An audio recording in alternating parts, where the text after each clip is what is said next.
ఈ వీడియో అయితే నేను సంక్రాంతికి తీశాననమాట. సో, అప్‌లోడ్ చేద్దాం అనుకుంటే అలానే అయిపోయిందనమాట. సో, తోట గురించి చెప్పాలంటే అసలు మాటలు రావు.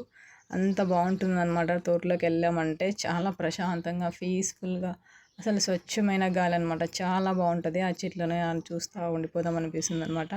అలా ఎక్కడ తిరగకుండా, కదలకుండా అసలు చెట్టు కింద అలా కూర్చున్నామంటే ప్రశాంతంగా ఉంటుందనమాట. అక్కడ చోటలైతే అక్కడక్కడ కొండరాళ్ళు కూడా ఉన్నాయన్నమాట. అక్కడ కూర్చొని పిల్లలైతే చాలా బాగా ఆడుకుంటూ ఉంటారు తోటలో. సో, ఇదంతా ఇంత గ్రీనరీగా ఇంత బాగుండడానికి కారణమైతే చాలా కష్టం ఉంటుందండి దీని వెనకాల. సో, ఈ చెట్లకి వాటర్ కానీ, ఎరువులు కానీ అవన్నీ మా అత్త, మామ చూసుకుంటూ ఉంటారనమాట. చాలా కష్టం అనమాట వాళ్ళు చేయడం. వాళ్ళు చాలా కష్టపడతా ఉంటారు. సో, ఈ వాటర్ రావాలంటే కూడా చాలా కష్టమండి. ఎంతైనా వాటర్ ఉంటేనే కదా ఏ చెట్లైనా గ్రీనరీగా ఉంటాయి. సో, ఇక్కడ రాయచోటి సైడ్ అయితే వర్షాలు పడితేనే బోర్‌లో వాటర్ ఉంటాయన్నమాట. లేకపోతే కష్టం అనమాట. అసలు బోర్‌లో వాటర్ ఉండదనమాట. కాలువల నుంచి వచ్చే వాటర్ అయితే తక్కువనమాట ఈ ఏరియా సైడు. సో, బోర్‌లో ఉంటేనే అనమాట వాటర్. ఇప్పుడు